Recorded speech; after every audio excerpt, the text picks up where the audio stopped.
Cuando estoy solo, imagino tu voz, una llama encendida dentro del dolor. Si la noche me cubre y no veo el final, una luz me susurra: no temas, vendrá. Detente un momento, escucha el latir. Mi corazón lejano me llama a seguir. ¿Me oyes? Estoy en camino ya, aunque el eclipse quiera apagar.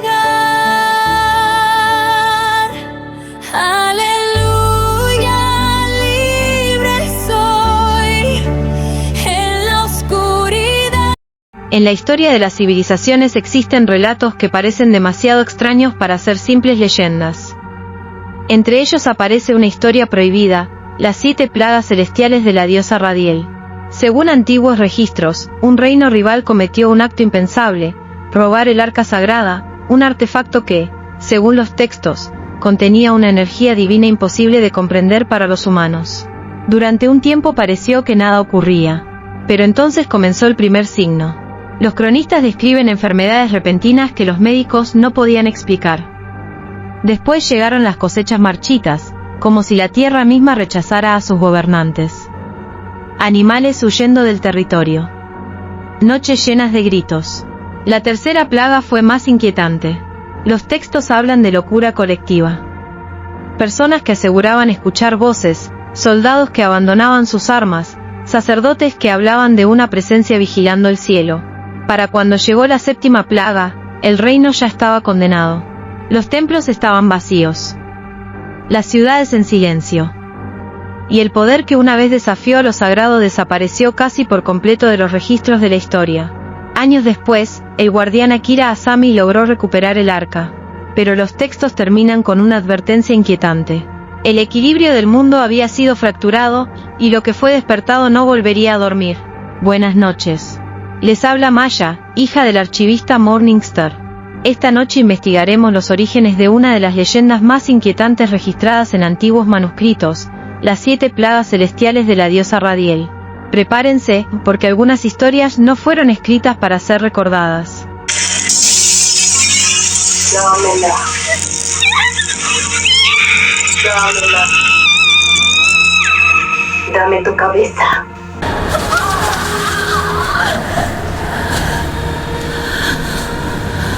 Akira Asami no siempre fue una guerrera errante. Antes de empuñar la espada, fue reina del reino de Sinfonía, heredera de la línea que protegía el arca sagrada desde tiempos en que los dioses caminaban entre mortales. Su madre, la reina Maya, murió en la batalla defendiendo ese relicario. El arca fue robada por la Casa del Dragón Dorado, y desde ese día Akira juró recuperarla o morir intentándolo. Mientras tanto, en el territorio del Dragón Dorado, la arrogancia se había convertido en la más peligrosa de las celebraciones. La familia real rival festejaba su supuesto triunfo entre vino, música y gritos de victoria. Decían que al fin habían humillado a los hijos de Radiel, la diosa luminosa que guiaba Sinfonía. Ellos preferían adorar a la valquiria derecha nórdica Feiji, una figura rígida y fría, y aunque en secreto, muchos murmuraban otro nombre prohibido: Shingeki Shine, una entidad de orígenes oscuros que nunca fue adorada oficialmente, pero siempre rondaba los templos como sombra mal disimulada. Todo ocurrió durante la fiesta. El rey Miki, ebrio y orgulloso, ordenó que el arca sagrada fuera llevada a la sala del trono. Quería contemplarla como trofeo frente a sus invitados. Entre risas y gritos, un sirviente tropezó. Una gota de vino cayó sobre el borde del arca. Fue suficiente. El arca resonó como si dentro hubiera despertado un corazón dormido. Luego un estallido de luz no abrasador, sino imposible de mirar, iluminó todo el salón. Del sarcófago de cristal donde reposaba la tablilla divina salió un rayo, directo hacia la estatua de su valquiria. La figura se quebró como si fuera hueso seco. Casi al mismo tiempo, en la pared detrás del trono comenzaron a aparecer trazos. Una mano que nadie veía escribía desde el vacío. Los invitados quedaron paralizados.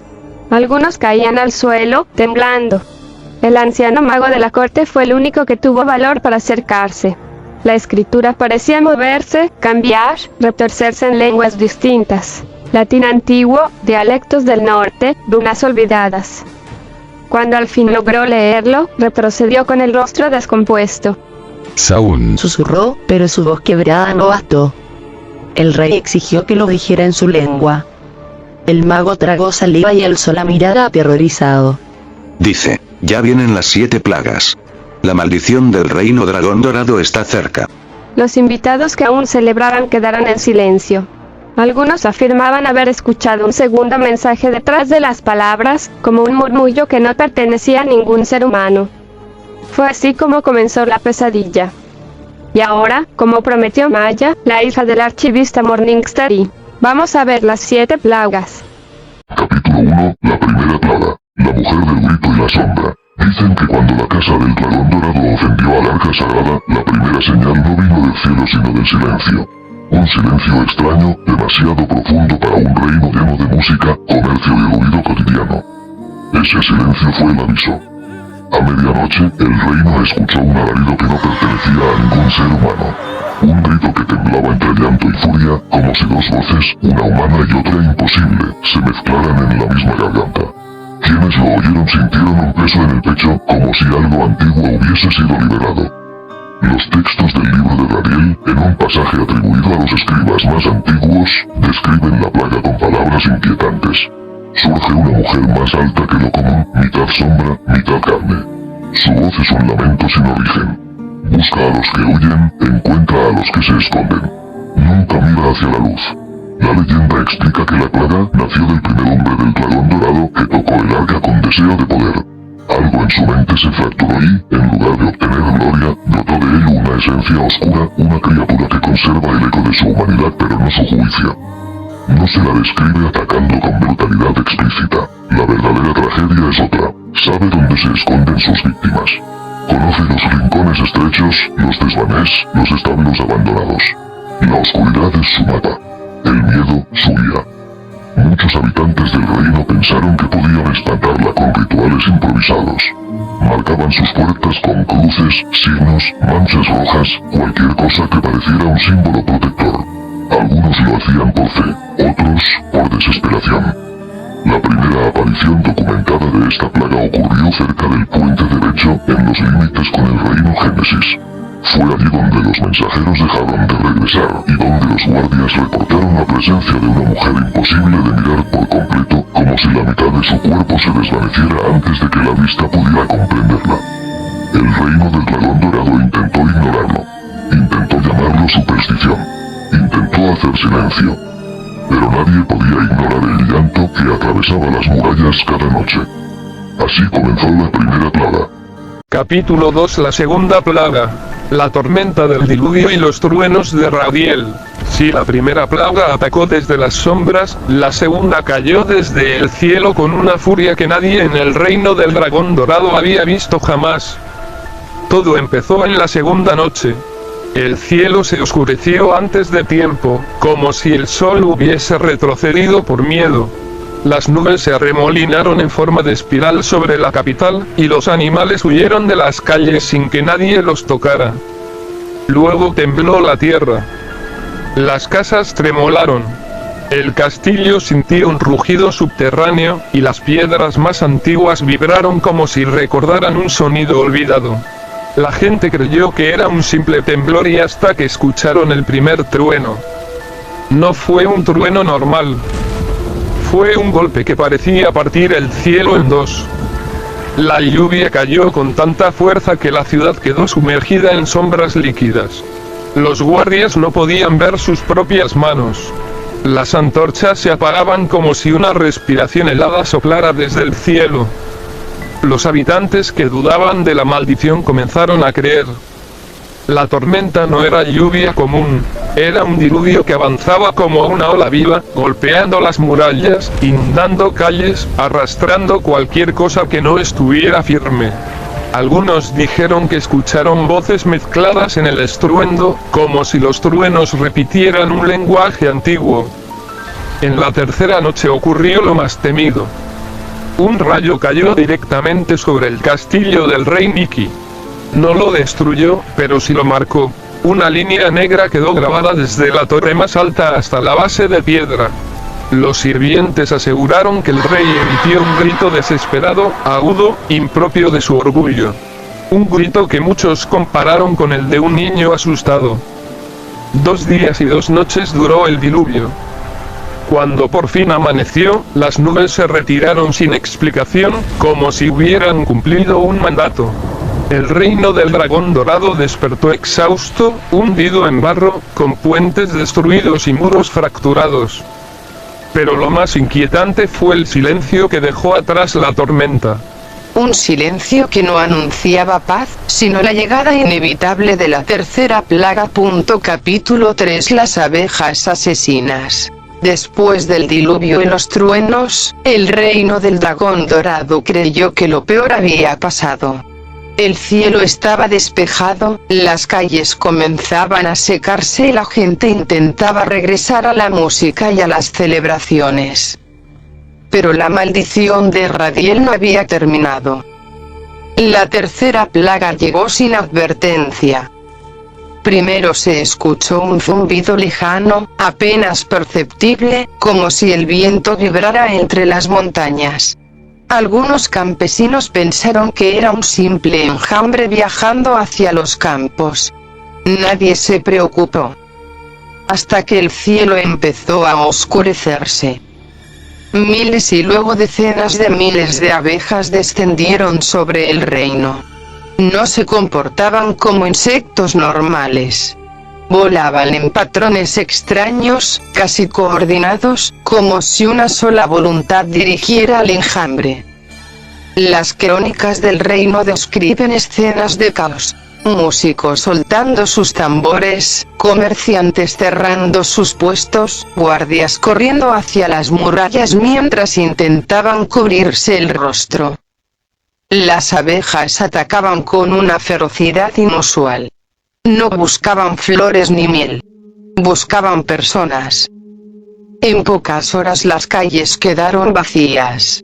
Los habitantes se encerraron en sus casas, bloqueando puertas y ventanas con todo lo que encontraban. Las murallas del castillo fueron selladas. Durante 2 días y 2 noches el enjambre dominó la ciudad. Los vigilantes observaban desde las torres cómo las nubes negras de insectos recorrían los mercados, los patios y los templos abandonados. Fue entonces cuando 2 estudiosos de la corte, desesperados por comprender la maldición, intentaron encontrar una solución. Recordaron técnicas antiguas usadas por apicultores, humo caliente y trajes protectores. Con capas gruesas y máscaras improvisadas, encendieron braseros y comenzaron a liberar humo en las calles cercanas. Poco a poco, el enjambre empezó a dispersarse, confundido por el olor y el calor. No fue una victoria gloriosa. Fue apenas una pausa. Porque cuando las últimas abejas desaparecieron en el horizonte, los ancianos del reino entendieron algo inquietante. Las 3 primeras plagas habían sido diferentes entre sí, pero cada una se volvía más difícil de detener. Y eso solo significaba una cosa. La 4ª plaga ya estaba en camino. En las tradiciones antiguas, las plagas suelen seguir un patrón. Algo que acecha en la oscuridad, algo que domina el cielo o la naturaleza, algo pequeño pero masivo como insectos. La 4ª podría volverse más psicológica. Sueños, sombras, enfermedad de la mente y algo que no se pueda combatir con espadas ni humo. Ahí el terror se vuelve realmente profundo. En el 4.º día de la maldición el cielo volvió a oscurecerse. Pero esta vez no fueron tormentas ni enjambres. Algo se movía arriba, lento, ondulante, como una sombra viva cruzando el firmamento. Al principio los habitantes del dragón dorado pensaron que era un cometa, o quizás un dragón lejano. Algunos guardias incluso tocaron las campanas del castillo creyendo que se acercaba una criatura legendaria. Cuando la figura descendió, la verdad se volvió mucho más extraña. Era un ser imposible de clasificar. Un cuerpo de ave gigantesca, alas abiertas como velas rotas por el viento y un cuello serpentino tan largo que parecía doblarse sobre sí mismo en el aire. La criatura no rugía. No atacaba con garras. No devoraba carne. Su obsesión era otra. El cabello humano. Las crónicas dicen que el ave serpiente descendía lentamente, casi flotando, inclinando la cabeza con curiosidad. Quienes estuvieron cerca afirmaron percibir un olor suave, parecido a flores marchitas o perfumes antiguos. Luego venía el gesto. El largo cuello se acercaba a la cabeza de la víctima y en un movimiento extraño, casi delicado, el cabello desaparecía. No era arrancado con violencia. Simplemente se desvanecía, como si cada mechón fuera absorbido por un remolino invisible. Los ancianos del reino recordaron una frase olvidada de antiguos textos. El cabello guarda memoria, perfume y destino. Tal vez por eso la criatura lo buscaba. Prefería cabellos perfumados, recién lavados, trenzados con aceites o flores. Para ella parecían ser un manjar raro y delicado. El pánico se extendió por todo el reino. Muchos habitantes decidieron raparse por voluntad propia para no atraer a la criatura. Otros comenzaron a usar cubetas, jarras, cascos de hierro o cualquier objeto que cubriera la cabeza. Las calles del Dragón Dorado se llenaron de figuras extrañas caminando con baldes o armaduras improvisadas. Pero la bestia siempre encontraba a alguien. Después de alimentarse, ascendía lentamente hacia el cielo, dando círculos amplios sobre la ciudad como si estuviera marcando su territorio. Luego desaparecía entre las nubes. El reino quedó en silencio, lleno de gente temblando, calva y confundida. La cuarta plaga no había destruido la ciudad. Había destruido la seguridad de quienes vivían en ella. Y en una maldición antigua, perder la tranquilidad suele ser la señal de que lo peor todavía está por llegar. La quinta plaga ya se estaba acercando. La quinta plaga no cayó del cielo ni surgió de las sombras. Nació de las bocas.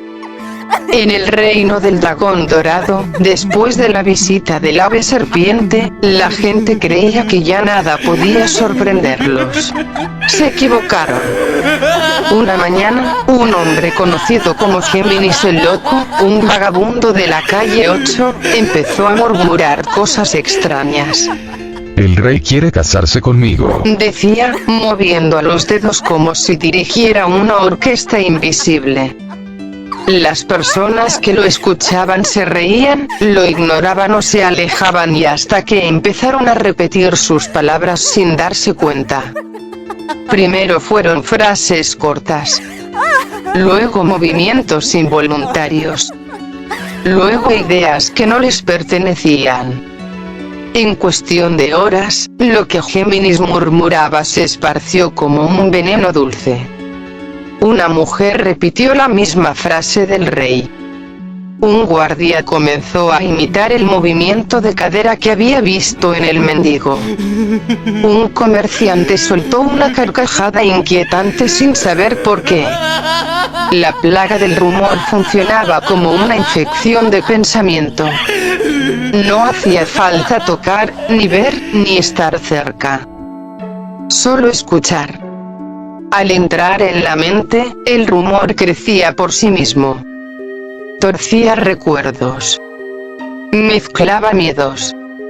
Inventaba deseos y confesiones imposibles. Y cuando la víctima intentaba callarse, la presión interna aumentaba hasta que acababa hablando más, cada vez más rápido, como si la lengua ya no le obedeciera. El contagio duró 2 días y luego empeoró. A los 3 días, las calles se llenaron de discusiones delirantes, voces repitiendo frases sin sentido, risas que no parecían humanas. La enfermedad no mataba directamente, pero sí quebraba algo importante: la confianza entre los habitantes. Nadie sabía si lo que escuchaba era verdad o plaga. Nadie sabía si sus propios pensamientos eran suyos.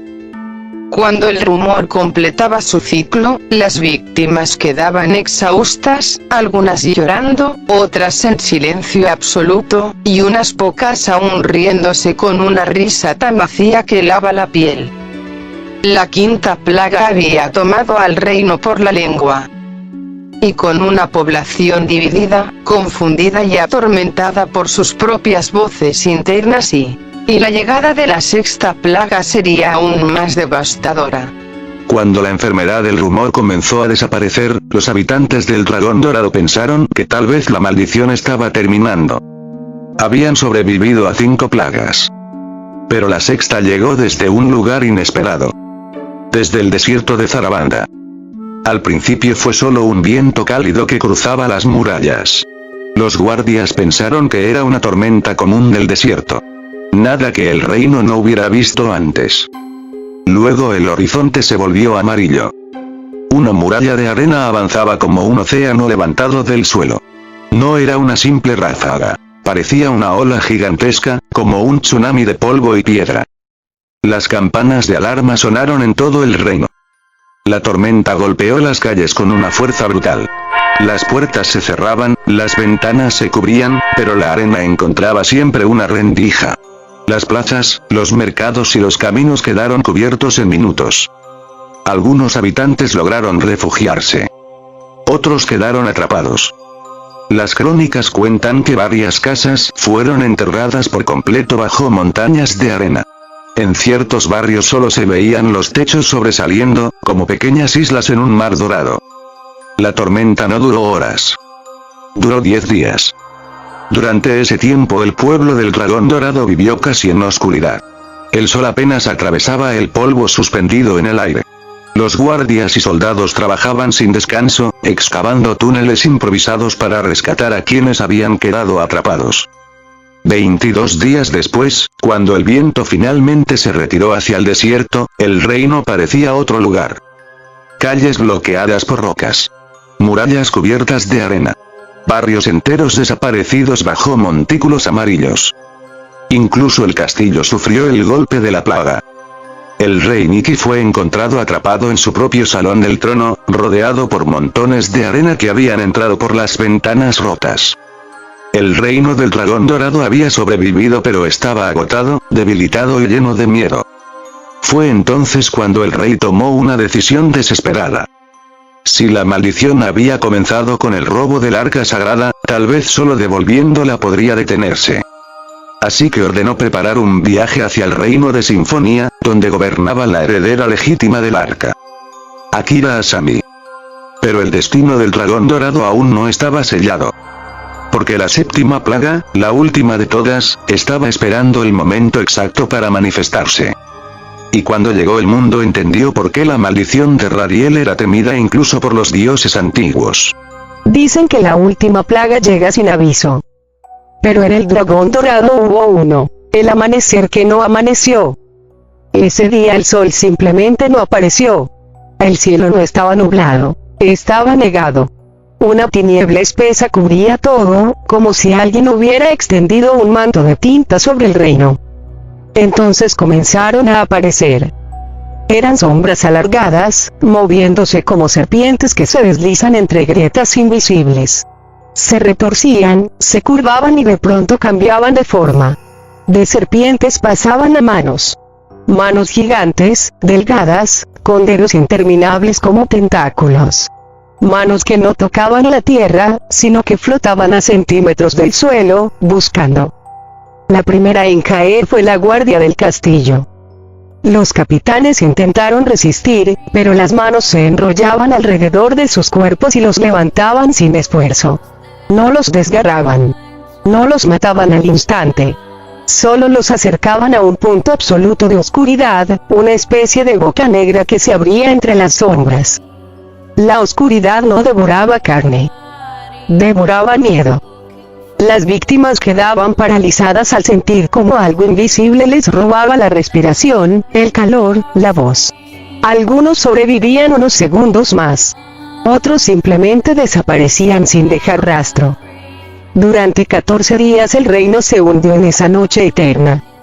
Los habitantes encerrados oían pasos que no eran pasos, respiraciones que no venían de ningún ser vivo, y el roce húmedo de los tentáculos de sombra arrastrándose por las paredes. Muchos no resistieron.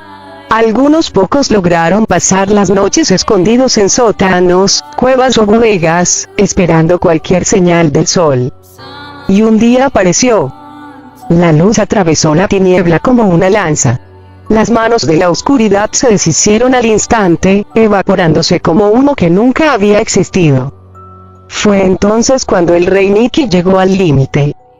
Cansado de las 7 plagas, decidió volver al origen de todo, el campo de batalla donde había robado el arca sagrada. Caminó durante horas, acompañado por unos pocos sobrevivientes.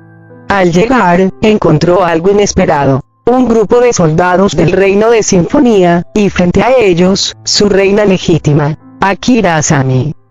El rey, confundido, preguntó qué estaba ocurriendo. Akira solo rió. Una risa seca, cansada, casi rota. Fin del juego, idiotas, dijo. La diosa ya ha hablado. Nadie toca el arca sagrada. Las tropas de Sinfonía avanzaron. El castigo fue rápido y brutal. El rey Nikki fue ejecutado y su cuerpo ofrecido al fuego divino. Las cenizas fueron esparcidas en el campo donde había comenzado la maldición.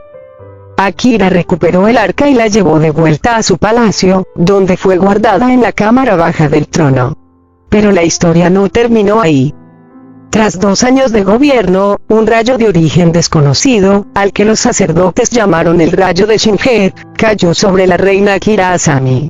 La heredera menor, Ra-Asa, tomó el trono. Y con él, la sombra. Ra-Asa asesinó a su propia hermana, la reina Vanessa, en una disputa por la sucesión. El heredero Samuel logró huir a las montañas del León, donde crecería lejos del caos. Mucho tiempo después, en el año 2026, Samuel sería coronado como rey. Pero esa es otra historia. La saga de las 7 plagas termina aquí, entre sombras y cenizas, mientras un par de gemelas cierran el relato con un gesto solemne, como si enterraran un secreto demasiado antiguo para recordarlo y demasiado peligroso para olvidarlo. Si llegaste hasta este punto, ya sabes cómo trabajamos, estaremos leyendo todos los comentarios y dejando corazones a quienes participen. Si este episodio te gustó, deja tu pulgar arriba y compartí tu opinión. Esta comunidad de horror y misterio en español es una de las más intensas, y siempre queremos escuchar lo que pensás. Contanos en los comentarios qué opinas sobre los misterios de las 7 plagas celestiales de la diosa Radiel. Y ahora sí, la pregunta que queda flotando. ¿Por qué la reina Akira Asami no pudo salvar al reino dorado ni evitar que su propio plan se volviera contra ella? Según el antiguo libro, el malvado cae en su propia trampa, pero quien actúa con rectitud vive con alegría. Proverbios 29 2.68. Ahí está la clave de todo lo que ocurrió. Akira Asami esperó 40 días en el campo de batalla de Sinfonía. Ordenó a sus hombres levantar tiendas, confiada en que podría recuperar el arca sagrada. Pero el reino rival actuó primero. Robaron el arca, y las plagas cayeron sobre su pueblo, uno tras otro, como si el cielo juzgara cada decisión tomada en la oscuridad. Cuando el rey dorado llegó con el arca en sus manos, Akira Asami solo pudo reír ante el horror. Pero su risa no la salvó.